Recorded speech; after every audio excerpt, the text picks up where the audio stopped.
Xin chào mừng quý vị đến với chương trình Tôi và Việt Nam trên kênh truyền hình FBNC. Thưa quý vị, đổ rác là một hành động rất bình thường trong cuộc sống hàng ngày của tất cả chúng ta. Thế nhưng rất ít người quan tâm tới việc là rác thải sẽ được xử lý như thế nào, hoặc là quy trình của rác thải sẽ diễn ra sao sau khi rời khỏi nhà hoặc rời khỏi nơi chúng ta làm việc. Rất nhiều người nói rằng là trách nhiệm của chúng ta chỉ dừng lại ở việc là không vứt rác bừa bãi, còn tất cả mọi chuyện còn lại sẽ do những nhà chuyên môn. Điều đó không sai, nhưng có lẽ một hiểu biết nhiều hơn về quy trình xử lý rác thải sẽ giúp chúng ta có những nhận thức tốt hơn trong vấn đề bảo vệ môi trường.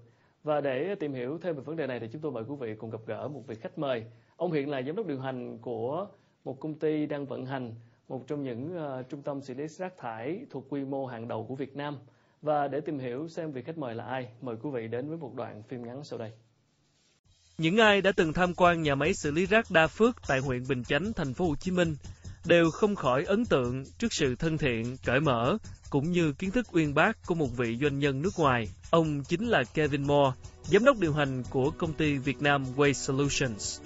Nhắc đến nhà máy Đa Phước, nhiều người thường nghe đến cái tên David Dương, vị doanh nhân Việt kiều sáng lập nên nhà máy và có nhiều cống hiến cho đất nước. Nhưng ít ai biết rằng người trực tiếp điều hành công việc hàng ngày tại nhà máy Đa Phước chính là Kevin Moore. Bằng kiến thức, kinh nghiệm và tâm huyết nhiều năm trong nghề, Kevin đang cùng tập thể Việt Nam Waste Solutions hiện thực hóa giấc mơ của nhà sáng lập David Dương. Đó là mang lại một công trình xử lý rác đẳng cấp quốc tế tại Việt Nam, góp phần vào công tác bảo vệ môi trường, đồng hành cùng nền kinh tế Việt Nam trên con đường phát triển bền vững.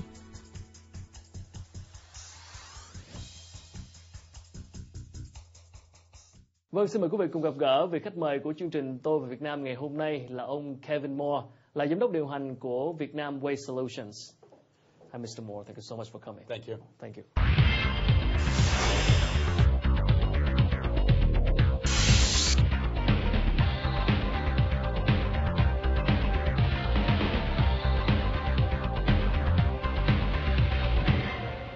So I'm just wondering, how did David get you joined the team?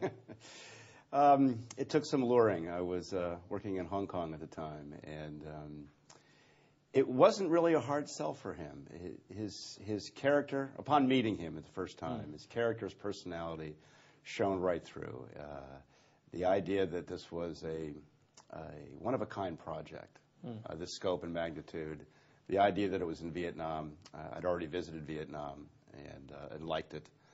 I was doing a lot of work in China at the time. And I pretty much made the decision quite quickly. The difficult thing was luring me out of Hong Kong. But so at that time you were in Hong Kong doing the same things? Similar things, yes. Okay. In fact, basically my work in Hong Kong and China actually really prepared me for the work that we were going to do here and we have accomplished here. But it was David's personality. That's what won me over. Okay, so you got a job and you came back in Vietnam. So how about anything surprising you at that time? The waste. The waste was the number one surprise. I'd been lucky enough to work in this field all over in many different countries. And upon seeing the waste in Ho Chi Minh City, I was impressed. How's that different compared to other markets? It's the cleanest. Really? Yeah, we really don't get many things bigger than a football. There's virtually no plastic, no glass, no metal, not much paper in it. A lot of organics. You mean the food? Food. Okay. Food organics. And even compared to China, in China landfills and waste facilities have hundreds and hundreds of scavengers, and we don't do scavenging here. And there would be no reason to. It all gets picked out and taken out really at the street level. If it's not taken out at the street level, it's taken out at the transfer level. And so by the time the waste gets to us, most of the valuables have been recovered. And why is that? Why is the waste different and unique? It's economically driven. In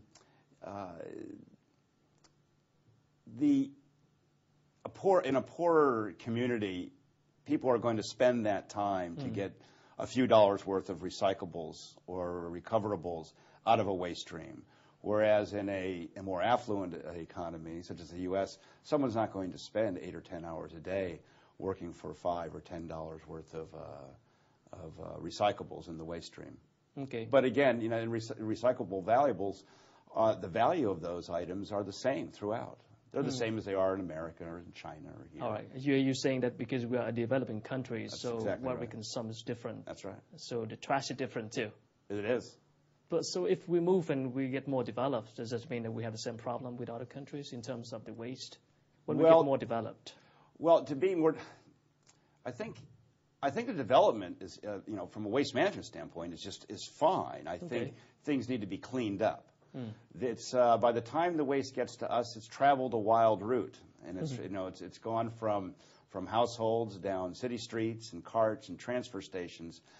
I think keeping that waste and managing that waste in such a way that it doesn't harm the environment all along that way, I think that's one of the key developments and improvements that are needed.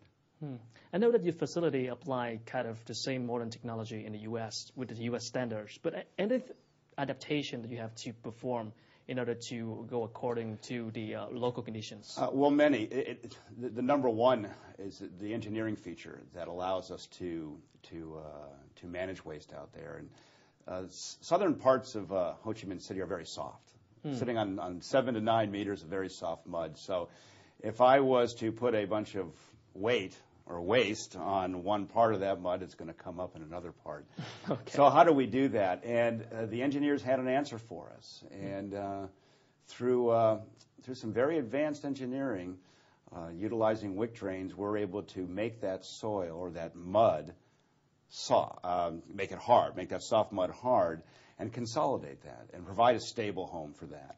And do that without excavation, which is much more time-consuming and much more energy inefficient. So there's that. The waste is very wet here. It's high organic. Especially during the monsoon season, we have to manage that waste in a different way. Certain types of machinery that would work in the United States will not work here. Heavier things are just going to get bogged down in a wet waste. Here we ride over the waste when we do our compaction efforts. We look at cover a different way. We cover our waste with a synthetic material, which is unique in the industry. Does a better job of controlling vectors such as flies and odor and stormwater. But how did you go about the manpower? I mean, because Vietnam, we have a shortage of skilled labor, especially the engineers. Did you have some problems? No, we don't really have a skill set problem. What we do is unique, and what we look for are people who are really have the ability to learn. We're going to teach them the right way. If we had somebody who worked at a previous landfill or waste facility, we're not that interested in them. We do it a certain way. We follow certain plans and procedures.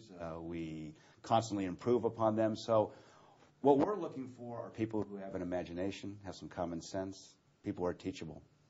So the engineers that we have and all of our staff, they're turning out to be just that. All right. How about dealing with the government officials for you? I mean, dealing with the new people in a total new environment for you at that time? What sort of challenges that you have to face? I thought it was going to be a bigger challenge. The respect that we've gotten and the treatment we've gotten from all the different government agencies and departments who don't always talk to each other, I felt has been really good. This is quite an adjustment. We're the first privatized endeavor of this sort for Ho Chi Minh City, for Vietnam. So it was going to be a learning curve on their side, something that they historically managed. There's no precedent, right? So, yeah, it was great. But the support I've gotten and that I've felt that we've gotten has been really, really well received. All right. Thank you so much for sharing, and we'll come back with that after a short break. Okay. Thank you.